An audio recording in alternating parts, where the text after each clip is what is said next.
Hello guys, আসসালামু আলাইকুম and welcome to ভূত আড্ডা। শুরু হয়ে গেল ভূত আড্ডার আরও একটি নতুন এপিসোড। আর বরাবরের মতোই আপনাদের সাথে আছি আমি ইমরান ইসকান। আজকে যেহেতু বৃহস্পতিবার, আর বৃহস্পতিবার রাত মানেই মকসিদ ভাইয়ের আরও একটি দুর্দান্ত ঘটনা। হ্যাঁ, আজকে আপনাদের জন্য এপিসোডটি একটু ভিন্নভাবে সাজিয়েছি। আজকে আপনারা মকসিদ ভাইয়ের ঘটনার পাশাপাশি আরও দুইটা ঘটনা শুনতে পাবেন। আশা করছি আজকের এপিসোডটি আপনাদের অনেক বেশি ভালো লাগবে।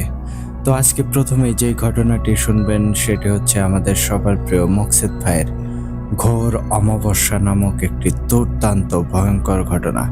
আশা করি এই ঘটনাটি আপনারা অনেক বেশি এনজয় করবেন।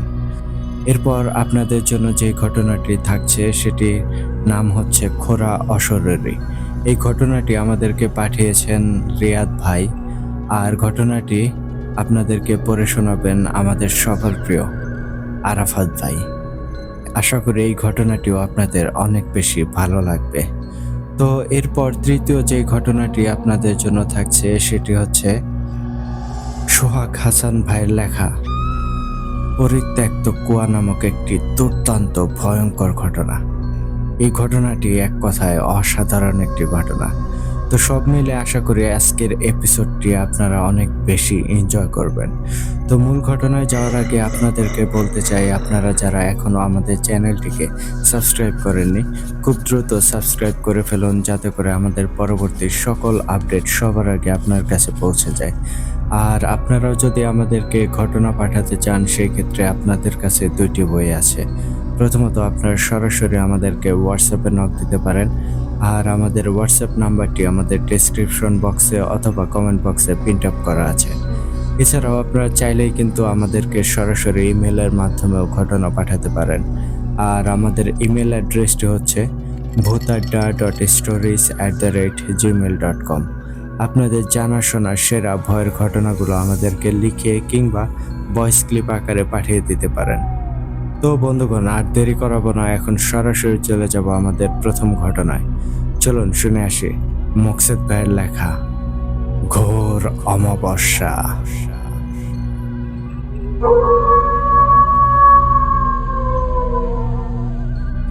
আসসালামু আলাইকুম ইমরান ভাই, আশা করি আপনি এবং ভূত আড্ডার সকল লিসেনার সবাই অনেক ভালো আছেন। আমি মকসেদ হাসান, ভূত আড্ডার একজন অ্যাডমিন, বাসা নেত্রকোনা সাতপাই রেল ক্রসিং। আজ আরও একটি ঘটনা নিয়ে আসলাম আপনাদের মাঝে। যাই হোক, আর কথা না বাড়িয়ে সরাসরি ঘটনায় চলে যাব। তার আগে আপনাদেরকে বলে নেই, এই ঘটনাটি আমি কালেক্ট করেছি আমার এক পরিচিত ভাইয়ের কাছ থেকে। তো ভাই যেভাবে ঘটনাটি আমাকে বলেছিল, আমি ঠিক সেভাবেই আপনাদের মাঝে ঘটনাটা শেয়ার করার চেষ্টা করছি। চলুন তাহলে মূল ঘটনায় যাই। বটতলায় যখন নামলাম তখন রাত 12টা। বাসটা চলে যাবার সঙ্গে সঙ্গে আমি অন্ধকারের সাগরে যেন নিমজ্জিত হলাম। মিনিট দুয়েকের মতো চোখ বন্ধ রাখলাম অন্ধকার মানিয়ে নেওয়ার জন্য। তবুও আশেপাশের কিছু চোখে পড়ল না। কি ভয়াবহ অন্ধকার! বেশ অনেক দিন পরে গ্রামের বাড়িতে আসছি। এখান থেকে 1.5-2 কিলোমিটার দক্ষিণেই আমাদের গ্রাম। রিকশাই হলো একমাত্র বাহন, কিন্তু এত রাতে রিকশা পাবো কিনা সন্দেহ হলো। বাড়ি যেতে আবার দুটি বিশেষ জায়গা পার হতে হয়, যেগুলো গ্রামের কিছু লোকের ভাষায় দেওদানবের বাসস্থল। যদিও এসব কথা এ যাবৎকালে ফালতু বলে উড়িয়ে দিয়েছি, বিংশ শতাব্দীর এই দিনে এসব ঘটনা হাস্যকর মনে হয়। কিন্তু আজ এই পরিবেশে কথাগুলো বিশ্বাস করতে ইচ্ছা হচ্ছে। দূরে কোথাও যেন ঝিঁঝি পোকা ডাকছে।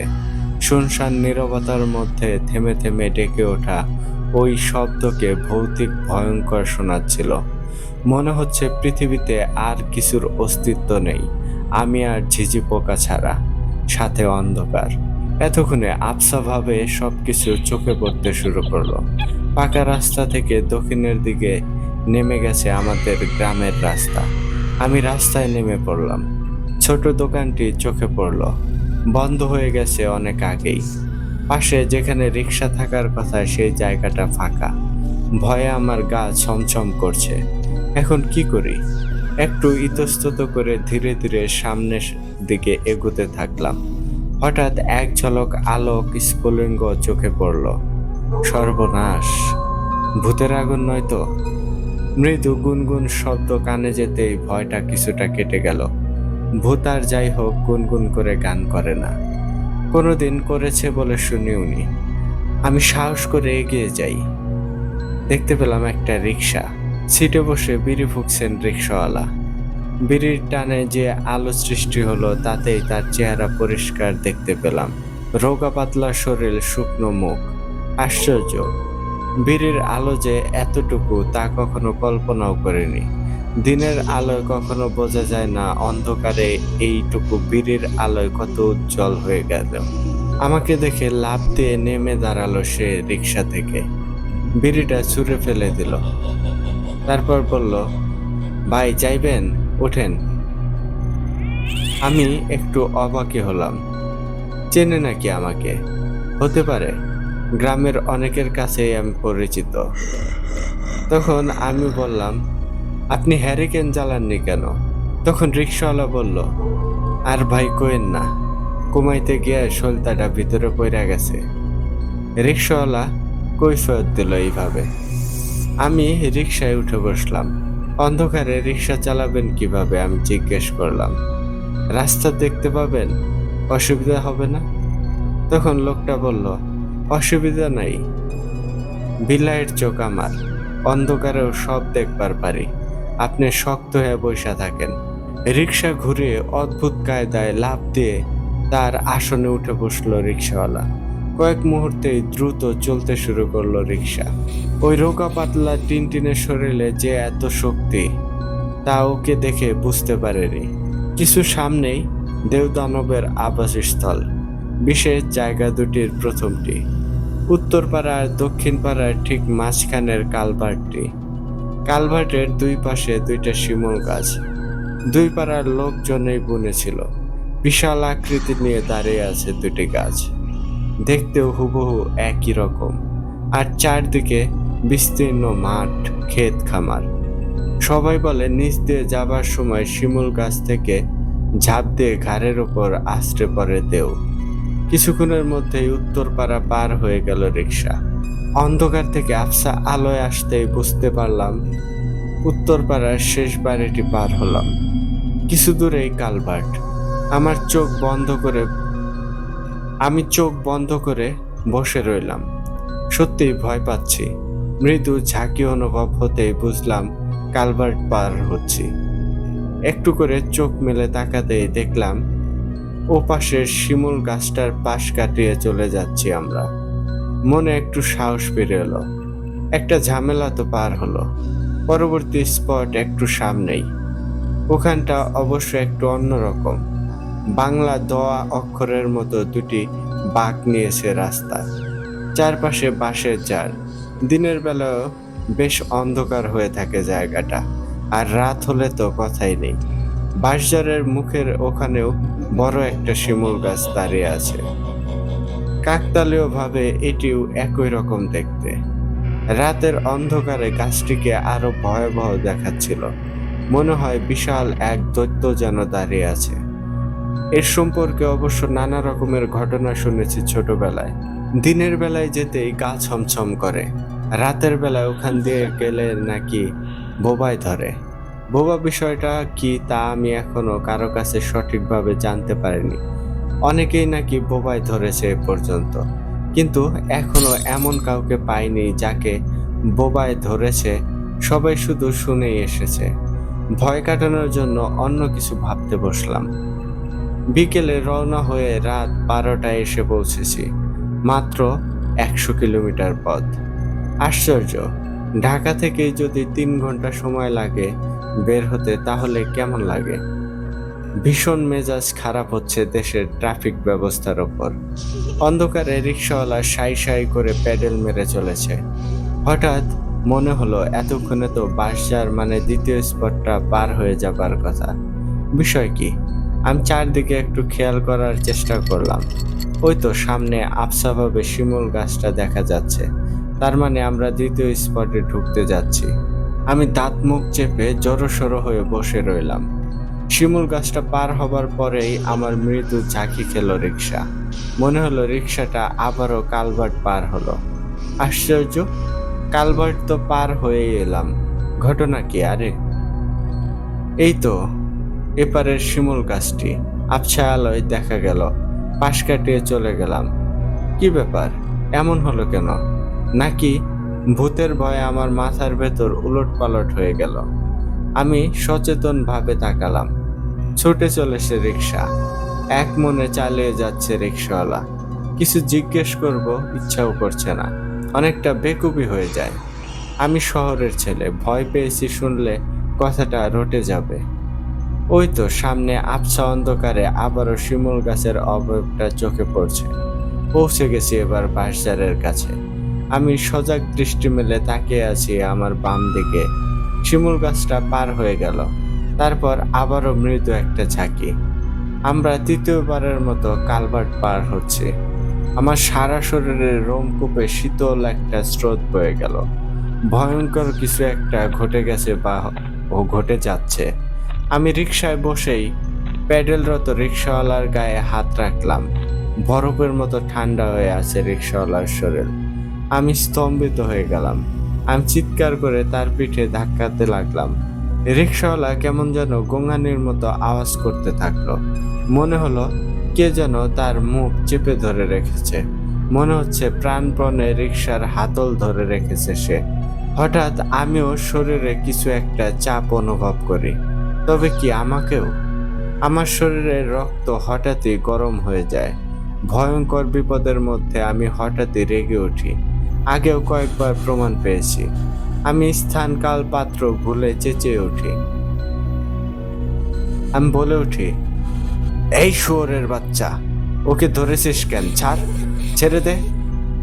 চেঁচিয়ে ওঠার সাথে সাথে আমার সারা শরীরে মনে হয় রাগের বিদ্যুৎ ঝিলিক দিয়ে যায়। হঠাৎ ভয়ঙ্কর সাহসী মনে হয় নিজেকে। আজ ভূতের একদিন কি আমার একদিন, খাইয়া ফালামু শালা। তখন আবারও নিজের অজান্তেই বলে উঠলাম, খাইয়া ফালামু শালা, ওকে ছেড়ে দে, ছাড় বলছি। জানি না কাকে উদ্দেশ্য করে আমার এই গালাগাল। হঠাৎ তীব্র আলোয় চোখ ধাঁধিয়ে যায়। সঙ্গে সঙ্গে মনে হয় কি এক বিরাট বোঝা যেন নেমে গেল আমার উপর থেকে। তখন খেয়াল করলাম কারো গলা শোনা যায়। আবার সেই তীব্র চোখ ধাঁধানো আলো। একজন পথচারী, বোধহয় আমার চিৎকার শুনে দূর থেকে হাতে ছোট্ট একটি টর্চের আলোকেই এত তীব্র মনে হচ্ছিল। সঙ্গে সঙ্গে রিকশাওয়ালা যেন সংবিত ফিরে পায়। ব্রেক কষে অল্পক্ষণেই থামিয়ে ফেলে রিকশা। আর একটু হলেই চলে গিয়েছিল খাদে। বেশ জোরে জোরেই দৌড়াদৌড় করছে। বেশ ভয় পেয়েছে বলে মনে হলো। আমি বলে উঠি, না তেমন কিছু না, ঘটে যাওয়া ঘটনাগুলো মানতে পারছি না। আবার বলতেও ইচ্ছা করছে না কাউকে। তাই একটু টর্চটা ধরবেন? আমি পিছনে তাকিয়ে লোকটিকে উদ্দেশ্য করে কথাগুলো বলতে থাকি। পিছন থেকে লোকটি টর্চের আলো ফেলে। অল্প সময়ের জন্য চারিদিকে যেন আলোকিত হয়ে যায়। সহসাই বুঝতে পারি আমরা একটু পিছনেই বাঁশঝাড় ফেলে এসেছি। তখন আমি বলি, চলেন। আমি আবারও রিকশাওয়ালাকে তাড়া দেই। রিকশাওয়ালা দ্রুত রিকশা টানতে শুরু করে। যত তাড়াতাড়ি সম্ভব এখান থেকে সরে পড়া ভালো। বড় বাঁচা বাইচা গেছি গো। রিকশাওয়ালা শব্দ করে কথাগুলো বলতে থাকে। আজকে অমাবস্যার রাত, আমার মনেই আসিল না। তখন আমি বলি, কেন, অমাবস্যা হলে কি হয়? তখন রিকশাওয়ালা বলে, অমাবস্যায় দেবদানবরা শিকার করতে বাইর হয়, একলা পাইলে কথাই নেই। তখন আমি বলি, ধুর, এগুলো ফালতু কথা।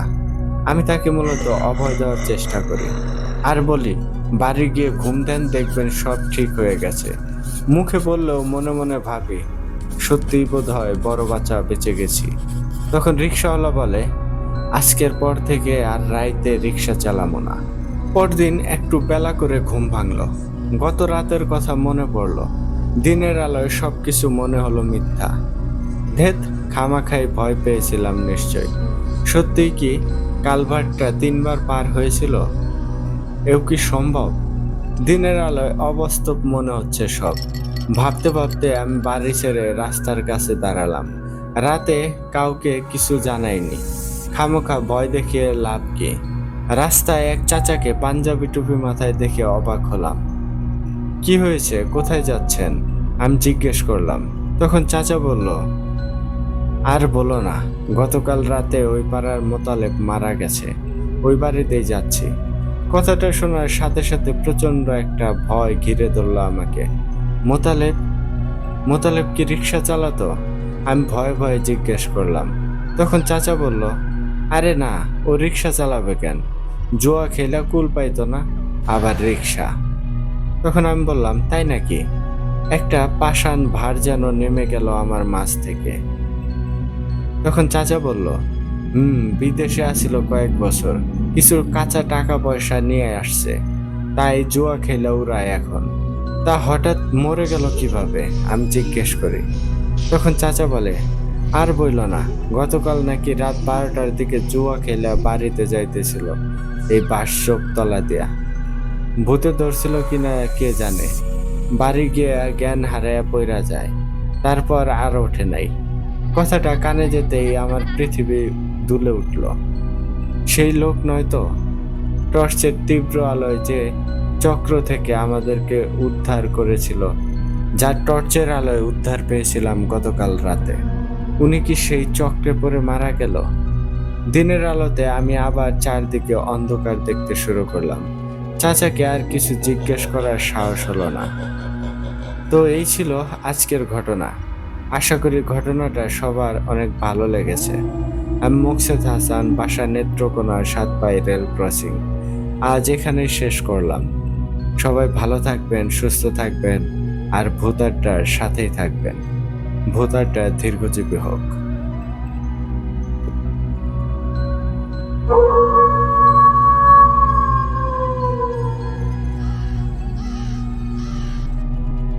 এই মোকসেদ ভাই, ধন্যবাদ ভাই এত সুন্দর একটা ঘটনা আমাদেরকে উপহার দেওয়ার জন্য।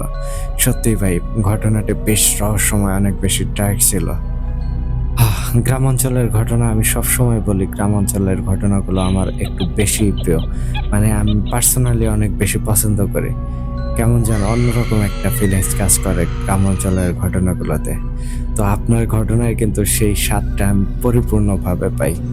ধন্যবাদ মোকসেদ ভাই এত সুন্দর একটা ঘটনা আমাদেরকে উপহার দেওয়ার জন্য। তো লিসেনার্স, আপনারা অবশ্যই কিন্তু কমেন্ট করে জানাবেন মোকসেদ ভাইয়ের এই ঘটনাটি আপনাদের কাছে কেমন লেগেছে। তো আর কথা বাড়াবো না, ওয়ান সেকেন্ড মোকসেদ ভাই আপনাকে অসংখ্য ধন্যবাদ জানাই এইভাবে আমাদের সাথে থাকার জন্য, এবং আশা করি আগামীতেও আপনি এইভাবে আমাদের পাশে থাকবেন সব সময়। তো চলুন এখন আর কথা না বাড়িয়ে সরাসরি চলে যাই আমাদের দ্বিতীয় ঘটনায়। চলুন তাহলে শুনে আসি রিয়াদ ভাইয়ের খোরা অশরীরী ঘটনাটি। আপনাদেরকে পড়ে শোনাচ্ছেন আমাদের সবার প্রিয় আরাফাত ভাই।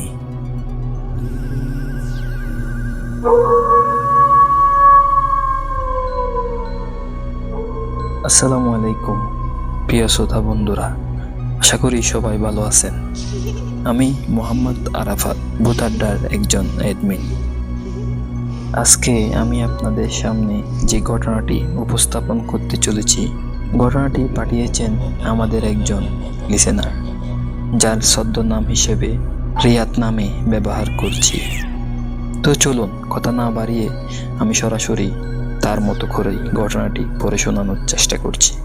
আসসালামু আলাইকুম, আমি ভূতাড্ডার একজন নিয়মিত লিসেনার। আমার গ্রামের বাড়ি মানিকগঞ্জ জেলার কোনো একটা থানায়। আজকের ঘটনায় আমি আমার নাম প্রকাশ করতে অনিচ্ছুক, যার কারণে আমি আমার নামটি ছদ্মনাম হিসাবে ব্যবহার করছি। আমার নাম রিয়াদ। তো চলুন সরাসরি ঘটনায় প্রবেশ করা যাক। দেখতে দেখতে চারপাশে অন্ধকারে ছেয়ে যায়। গ্রামের লোকজন সব বাড়ির পথে হাঁটছে। সবার মতো নিশাতও বাড়ির পথে এগোচ্ছে। নিশাত গ্রামের একজন মধ্যবিত্ত পরিবারে বসবাস করে। পরিবারে তার স্ত্রী ও ছোট একটা ছেলে আছে। নিশাত প্রতিবন্ধী হওয়াতে সব জায়গাতেই সে অনেক অবহেলিত। তার একটি পা নেই, যার কারণে সংসারে অশান্তি লেগেই থাকত। হাতে তার কিছু চাল ও বাজার সদাই করা। সে মূলত গায়ের বাজার থেকে জিনিসপত্র কিনে বাড়ি ফিরছে। কয়েক বছর পূর্বে সে সবার মতো স্বাভাবিক ছিল। রাস্তা পার হতে গিয়ে সে গাড়ির নিচে চাপা পড়ে, যার কারণে তার একটি পা ভেঙে যায়। ফলশ্রুতিতে সে এখন ক্রেচে ভর করে চলে। তাই মূল পেশা থেকে তাকে সরে আসতে হয়েছে। ছোট ছেলের আবদার থেকে শুরু করে স্ত্রীর জন্য অনেক কিছুই এনে দেওয়া তার পক্ষে সম্ভব হয় না। আকাশে মেঘের আনাগোনা, যে কোনো মুহূর্তে বৃষ্টি হতে পারে। তাই সে দ্রুত হাঁটতে থাকে। এক সময় সে বাড়ির সামনে গিয়ে দাঁড়ায়। সে দেখতে পায় তার বাড়িতে অনেক লোকজন ভিড় করে আছে। হঠাৎ ওই বাড়িতে লোকজনের এত ভিড় দেখে সে কিছুটা অবাক হয়। ব্যাপার কি, আজ বাড়িতে এত লোকের ভিড় কেন? তার কাছে ব্যাপারটা কিছুটা অদ্ভুত লাগে। হঠাৎ ওই পাশের জঙ্গল থেকে কেউ একজন নিশাতকে টেনে জঙ্গলের ভিতর নিয়ে যায়। নিশাত চমকে ওঠে, এই কে? সাথে সাথে সেটি তার মুখ চেপে ধরে আর বলে ওঠে, চুপ, একদম কথা বলো না। নিশাত সেদিকে তাকালে খেয়াল করে সেটি তার স্ত্রী হাজেরা। তখন সে বলে, কি ব্যাপার হাজেরা, তুমি এই সময় এখানে কি করছো? আর হঠাৎই আমাকে টেনে জঙ্গল টানলে কেন? জবাবে হাজেরা কান্না করতে করতে বলে, শুনেছি এই গ্রামে নাকি কোনো এক অশুভ শক্তির আবির্ভাব হয়েছে, আর তাই গায়ের লোকেরা সবসময় আমাদের বাড়িতে এসে হাজির হয়েছে। নিশাত জিজ্ঞেস করে, আরে হাজেরা, তুমি এসব কি বলছো? হঠাৎই এলাকায় কোথা থেকে কোনো শুভ শক্তির আবির্ভাব ঘটেছে, আর সেজন্য লোকজন আমার বাড়িতে ভিড় করবে কেন? হাজেরা বলে, তুমি আস্তে কথা বলো, কেউ আমাদের কথা শুনতে পেলে বিপদ হয়ে যাবে। নিশাত জিজ্ঞেস করে, কিন্তু কেন এমনটি হবে? আমি তো কিছুই বুঝতে পারছি না। হাজেরা বলে, শোনো তাহলে। গায়ের লোকেরা বলছে এই এলাকায় নাকি কোনো এক অশুভ শক্তি প্রবেশ করেছে, আর সেটা নাকি কোনো ল্যাংড়া লোকের ছদ্মবেশে আছে। এই এলাকায় কেবল তুমিই এরকমটা আছো। তাই তো এখন তোমার প্রতি সবার ক্ষোভ। তুমি বাঁচতে চাইলে এখান থেকে পালাও, কিছুদিন কোথাও গিয়ে লুকিয়ে থাকো। নিশাত বলে, হাজেরা, তুমি এসব কি বলো? এলাকার লোকজনের কথাই আমি তোমাদের ছেড়ে পালিয়ে যাব কেন? আমি তো এখান থেকে কোথাও যাব না। হাজেরা তাকে বুঝিয়ে বলে, দেখো, অন্তত তোমার ছেলেটার কথা ভাবো, আর তার কথা ভেবে তুমি কোথাও লুকিয়ে থাকো। নিশাত বলে, ঠিক আছে, তুমি আমার ছেলেটার খেয়াল রেখো, আমি তাড়াতাড়ি তোমার কাছে ফিরে আসব। হাজেরা বলে, তাই যেন হয়। এখন কদিন তোমাকে ছাড়া এই সংসার কিভাবে চলবে? নিশাত বলে, তুমি কোনো চিন্তা করো না, আমি তাড়াতাড়ি ফিরে আসব। একথা বলেই নিশাত সেখান থেকে দৌড়ে কোথাও চলে যায়। ততক্ষণে হাজেরা দ্রুত ঘরে ফিরে। লোকজন তাকে দেখা মাত্র বলতে থাকে, তোর স্বামী কোথায়? হাজেরা অনেক অনুনয় করে বলে, আপনারা তাকে খুঁজে বের করুন, আমি তো তাকে কোথাও খুঁজে পাচ্ছি না। লোকজন বলে, যদি তোর স্বামীকে একবার সামনে পাই তাহলে শেষ করে ফেলবো। একথা বলে সবাই সেখান থেকে চলে যায়। গভীর রাতে সবাই ঘুমিয়ে আছে। হাজেরা তার ছোট ছেলেকে নিয়ে ঘুমিয়ে আছে। তখন সে দরজার বাহিরে কারো আওয়াজ শুনতে পায়। হাজেরা বিছানা ছেড়ে উঠতেই বুঝতে পারে দরজার ওপাশে নিশাত বারবার দরজায় কড়া নাড়ছে। হাজেরা ভাবে, আরে, তার স্বামীকে তো কোথাও লুকিয়ে থাকতে বলেছে, তাহলে দরজার ওপাশে তার স্বামী কি করে আসলো? নিশাত বলতে শুরু করে, কই গো হাজেরা, তুমি দরজা খুলতে এত বিলম্ব করছো কেন? হাজেরা কাঁপা গলায় জবাব দেয়, খুলছি। এই কথা বলে সে দরজাটি খুলে দেয়, আর মুহূর্তের মধ্যে নিশাত ঘরে প্রবেশ করে। হাজেরা দ্রুত দরজাটি বন্ধ করে দেয় আর বলে, এতক্ষণ তুমি কোথায় ছিলে, আর এত রাতে সেখান থেকে চলে আসলে যে? একথা বলে হাজেরা যেই না পেছনে ফিরে তাকায়, তাতে ভয়ে তার চোখ কপালে উঠে যায়।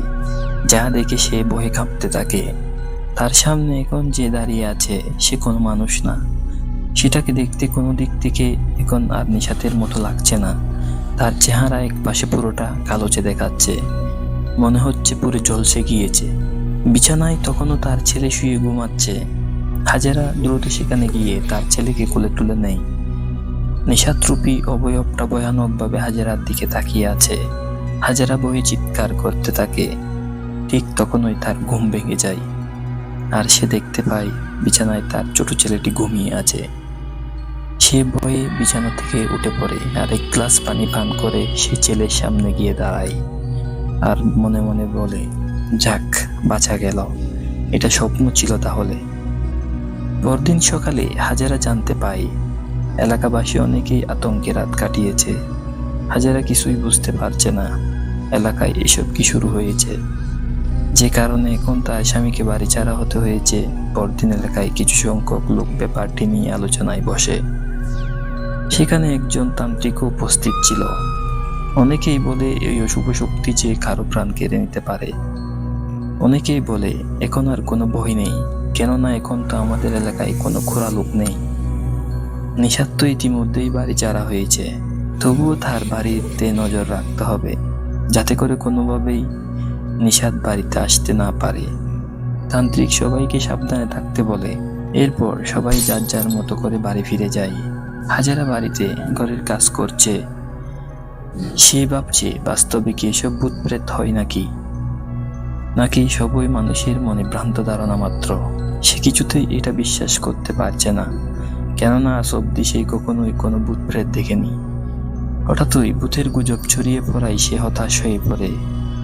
সে এও ভাবে কোথাও এটা গ্রামের মানুষের চাল নয়তো আবার যে এসব বলে তার খরা স্বামীকে বাহিরে পাঠানোর নাম করে কিছু লোক সুবিধা লুপে নিতে চায়। রাত থেকে এখন অব্দি তার স্বামীর কোনো খোঁজ নেই, কোথায় গিয়েছে কে জানে। দেখতে দেখতে সন্ধ্যা হয়ে আসে, আর সন্ধ্যা নামার সাথে সাথে এলাকায় অনেকের মনে আতঙ্ক বিরাজ করে। অনেকে ভয়ে ঘর থেকে একা বের হয় না। হাজেরা রান্না শেষ করে খাবার খেতে বসছে। ঠিক তখনই ঘরের বাহিরে কেউ একজন তার নাম ধরে ডেকে ওঠে। হাজেরা ভাবে এই সময় কে হতে পারে। সে জিজ্ঞেস করে, কে? বাহির থেকে জবাব আসে, আমি নিষাদ।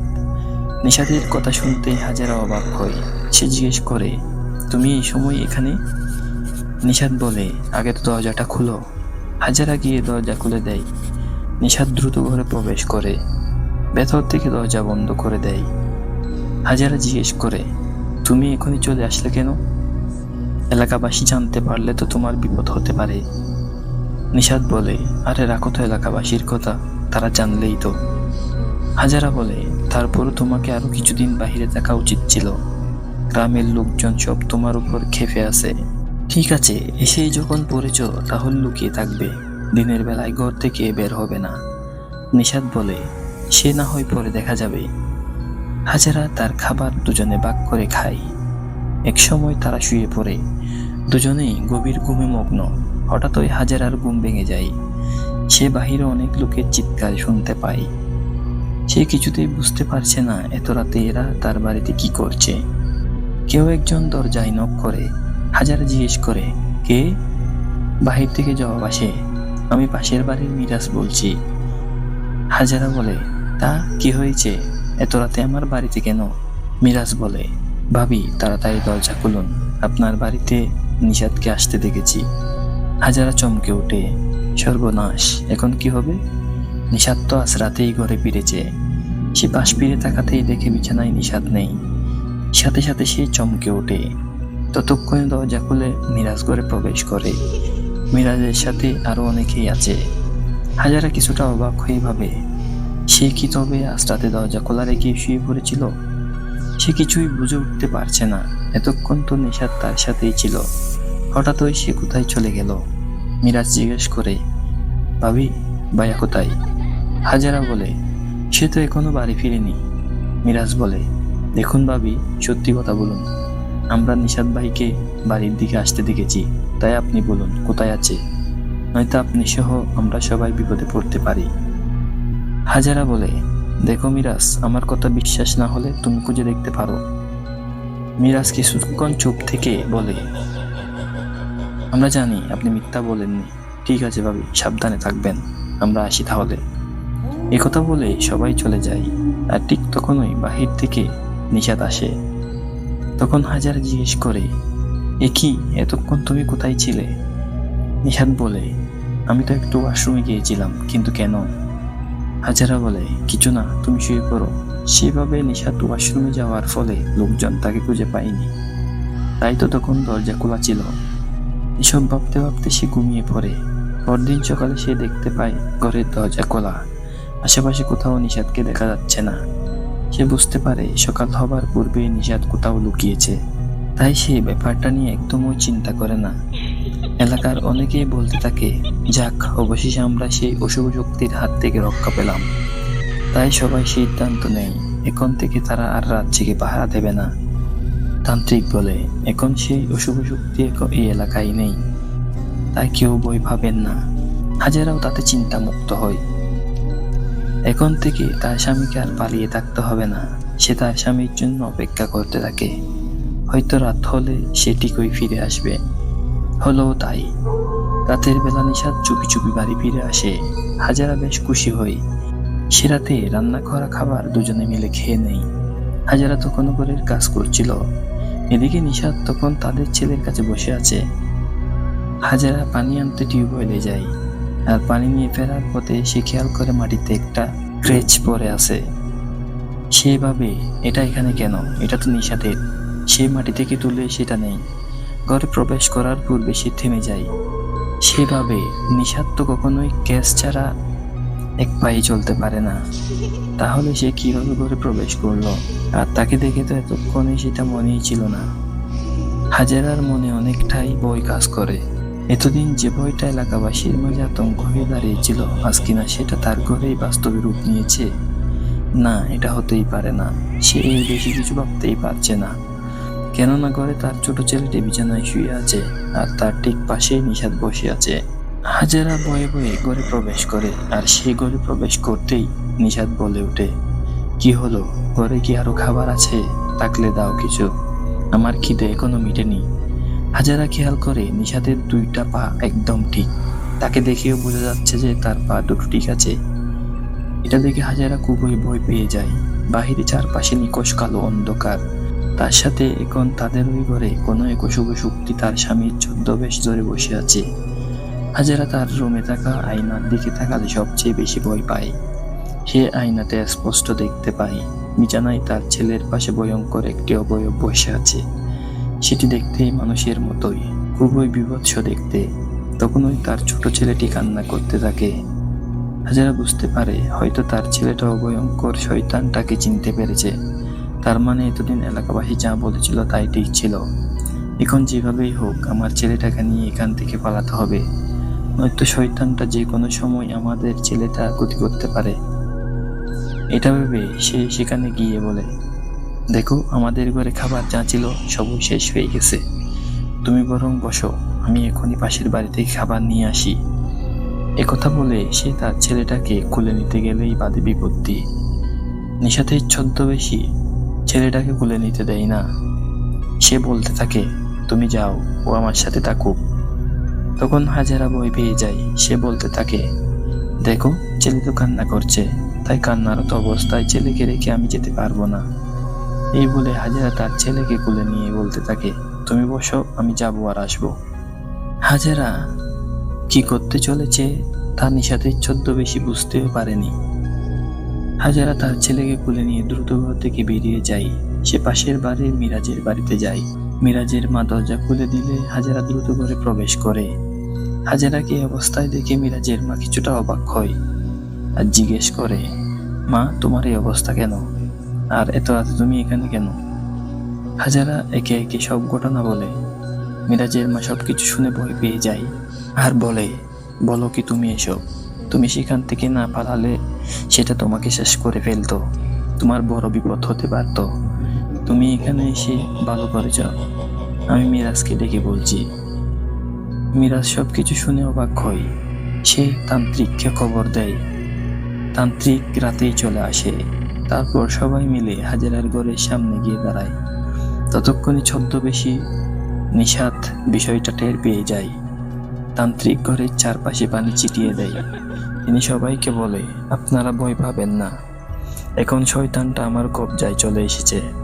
এখন সে চাইলেও কারো ক্ষতি করতে পারবে না। সে মাটিতে বসে চোখ বন্ধ করে বিড়বিড় করে কি যেন পাঠ করে। কিছুক্ষণের মধ্যেই সেখানে জড়ো হওয়া শুরু হয়। তান্ত্রিক বলে, শয়তানটাকে আমি এই বোতলে বন্দি করে ফেলেছি, এখন আপনারা বিপদ মুক্ত। বোতল হাতে নিয়ে তান্ত্রিক সেখান থেকে অন্ধকারে মিশে যায়। ঠিক তখনই সেখানে নিষাদের আগমন ঘটে। নিষাদ ক্রেচে ভর করে আস্তে আস্তে সেখানে হাজির হয়। নিষাদকে দেখা মাত্রই হাজেরা খুশিতে আত্মহারা হয়ে পড়ে। সে নিষাদকে নিয়ে দ্রুত ঘরে ফিরে যায়। হাজেরা নিষাদকে জিজ্ঞেস করে, আচ্ছা, তুমি কি গত রাতে বাড়িতে এসেছিলে? নিষাদ জবাব দেয়, আমি তো গত রাতে তোমার সাথেই ছিলাম, আজ আবারও চলে আসলাম। তুমি বুদ্ধির সাথে আমার ছেলেকে নিয়ে এখান থেকে না সরে গেলে কি যা হয়ে যেত। আমার অনুপস্থিতিতে তুমি নিজেও আমার ছেলেকে রক্ষা করেছ। রাত গভীর হওয়ার সাথে সাথে এইভাবে তাদের মধ্যে কথোপকথন চলতে থাকে, আর ঘটনাটি সেখানেই শেষ হয়ে যায়। সম্মানিত শ্রোতা বন্ধুরা, এই ছিল আজকের একটি ছোট্ট ঘটনা। আশা করি আপনাদের সবার কাছে ঘটনাটি ভালো লেগেছে। ঘটনাটি ভালো লাগলে অবশ্যই একটি লাইক, কমেন্ট ও শেয়ার করুন, আর ঘটনাটি সবার কাছে ছড়িয়ে দিন। আজকের মতো এখানেই বিদায় নিচ্ছি। আগামীতে আরো ঘটনা পাঠাবো ভূত আড্ডায়। আল্লাহ হাফেজ।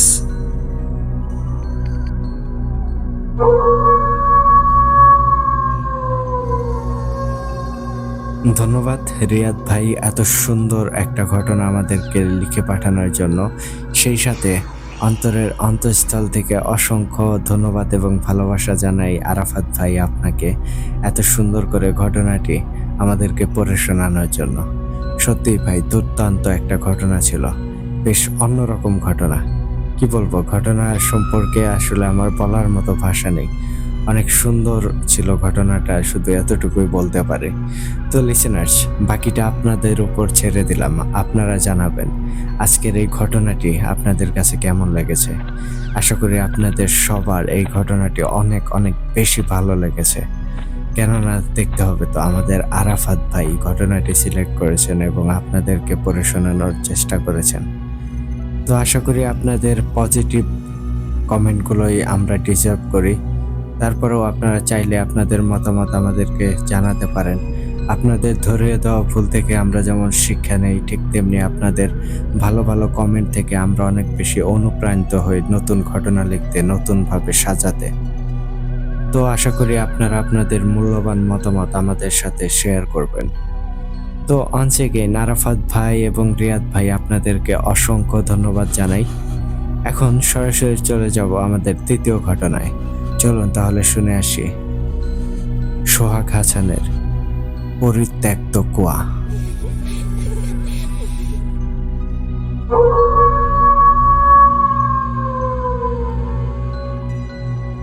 ঘটনাটি আমাকে ঠিক যেভাবে লিখে পাঠিয়েছেন, আমি চেষ্টা করছি ঠিক সেভাবেই আপনাদের মাঝে উপস্থাপন করতে।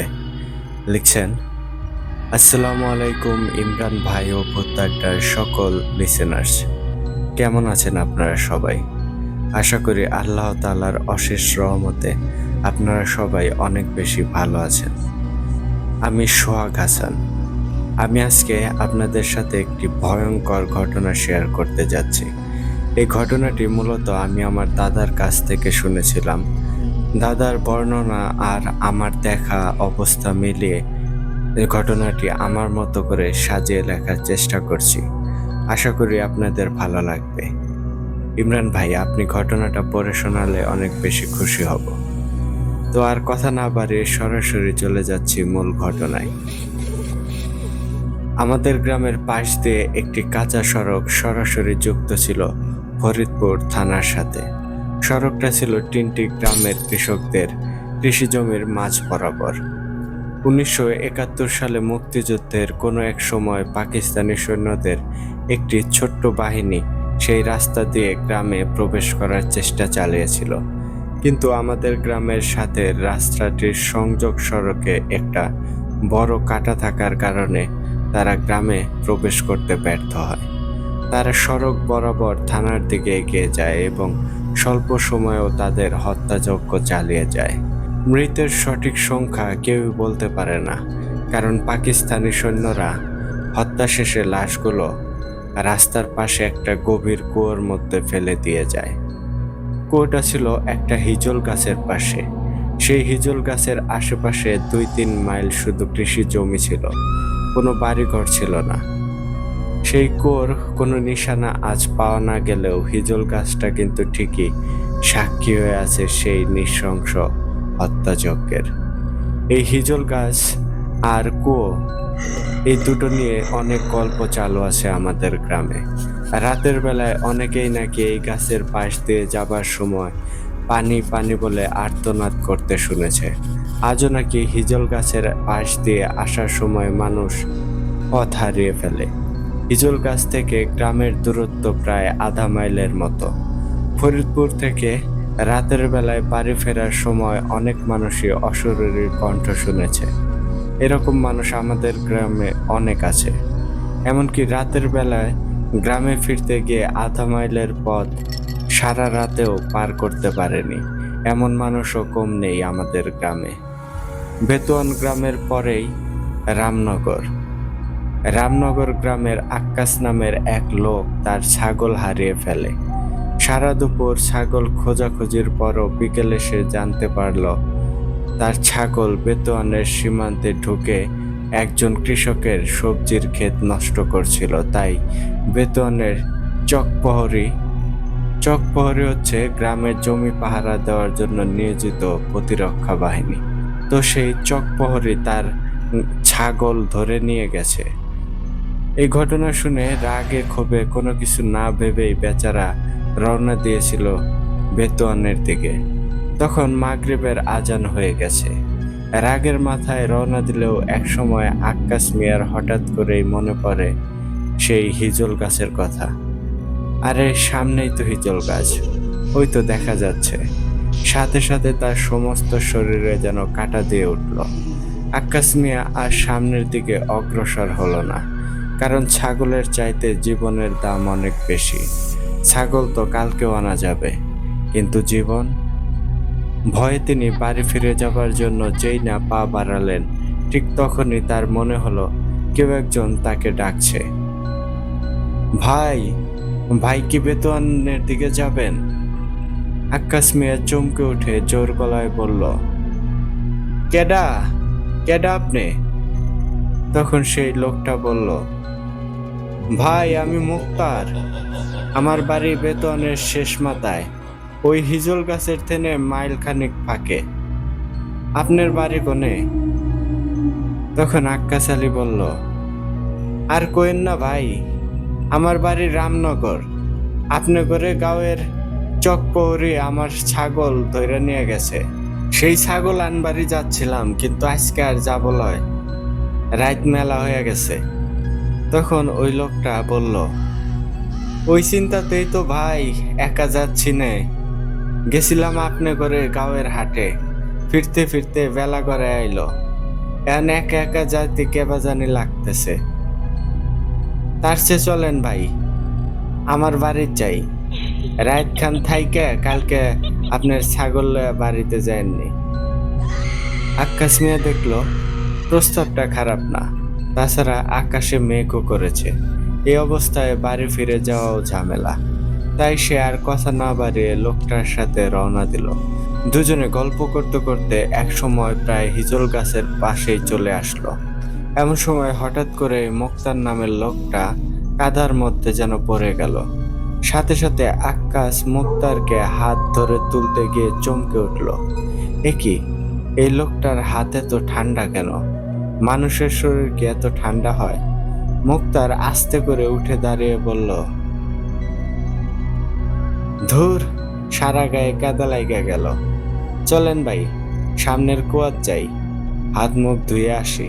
কথাটা বলেই মুক্তার আক্কাসের উত্তরের অপেক্ষা না করে কুয়োর দিকে পা বাড়ালো। আক্কাসের শরীরে ভয় শীতল স্রোত খেলে গেল। কুয়োটা অনেকদিন আগে থেকেই পরিত্যক্ত, সেখানে পানি আসবে কোথা থেকে? হঠাৎ আকাশে বিদ্যুৎ চমকে উঠল। বিদ্যুতের আলোতে আক্কাস স্পষ্ট দেখতে পেল মুক্তারের যেন পা নেই। সারা শরীরে কেমন জানি একটা ঝাঁকি দিয়ে উঠল আক্কাসের। তাহলে মুক্তার মানুষ না? আবার এত রাতে তাকে কুয়োর দিকে নিয়ে যাচ্ছে, তার মানে সে কি আইসটাখোর ভূত? আকাশ আর এক মুহূর্ত দেরি করল না, সোজা মাটির ওপর চোখ বুজে টান টান হয়ে শুয়ে পড়ল। গ্রামে কথিত আছে, ভূত বা খারাপ আত্মা মাটি স্পর্শ করতে পারে না, তাদের ক্ষমতা মাটির এক হাত উপরে। কিছুক্ষণ পর আকাশ শুনতে পেল কেউ একজন ন্যাকা সুরে আকাশকে উদ্দেশ্য করে বলছে, তার বাচ্চা বাইচা গেল রে, মাটির উপর না শুইলে আজকে তোকে কুয়ার মধ্যে গায়রা ধুইতাম রে। ঠিক এইভাবেই পরের দিন সকাল পর্যন্ত মাটির ওপর শুয়েছিল আক্কাস মিয়া। এরপর সকালে যখন ভোরের আলো ফুটে উঠল, তখন আক্কাস মিয়া কোনো রকমে তার বাড়িতে ফিরে আসে। তো ইমরান ভাই, এটাই ছিল দাদার মুখ থেকে শোনা আজকের ঘটনা। আশা করি এই ঘটনাটি আপনার অনেক বেশি ভালো লাগবে। ইমরান ভাই, ভালো লাগলে অবশ্যই আপনি আপনার মতো করে ঘটনাটা আমাদের শ্রোতা বন্ধুদেরকে পড়ে শোনাবেন। আগামীতে ইনশাল্লাহ আরও ঘটনা আপনাদেরকে লিখে পাঠাবো। সবাই ভালো থাকবেন, সুস্থ থাকবেন। ভূত আড্ডা দীর্ঘজীবী হোক।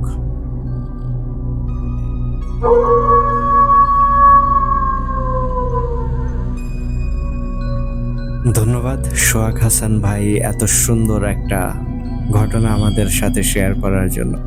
সত্যি ভাই, ঘটনাটা বেশ অন্যরকম ছিল। মানে কুয়োর কাছে যেভাবে আকর্ষণ করে নিয়ে যাওয়া বা একের পর এক এমনভাবে বোঝানোর চেষ্টা করছিল যে মানে লোকটা হয়তো সত্যিই সেখানে তার পা পরিষ্কার করতে যাচ্ছিল কুয়োর কাছে। আর সেই সময় যে নতুন একটা থেরাপি পাইলাম আপনার ঘটনায়, মানে মাটির সাথে শুয়ে পড়া, এই বিষয়গুলো কিন্তু আমরা গ্রাম বাংলার ঘটনাতে অনেক সময় আমাদের মুরব্বীদের কাছ থেকে যে ঘটনাগুলো শুনি তাদের মুখে ওইগুলো শুনেছি। আজকে অনেক দিন পর এই বিষয়টাই আপনার ঘটনায় মানে আমি পড়তে পারলাম, আমার কাছে পার্সোনালি অনেক বেশি ভালো লেগেছে। ধন্যবাদ সোহাগ ভাই এত সুন্দর একটা ঘটনা আমাদের সাথে শেয়ার করার জন্য। তো লিসেনার্স, আপনারা কিন্তু অবশ্যই কমেন্ট করে জানাতে পারেন সোহাগ ভাইয়ের এই ঘটনাটি আপনাদের কাছে কেমন লেগেছে। তো শুধু সোহাগ ভাই না, আমাদের আজকের ফুল এপিসোডটি আপনাদের কাছে কেমন লেগেছে অবশ্যই কিন্তু কমেন্ট করে জানাবেন।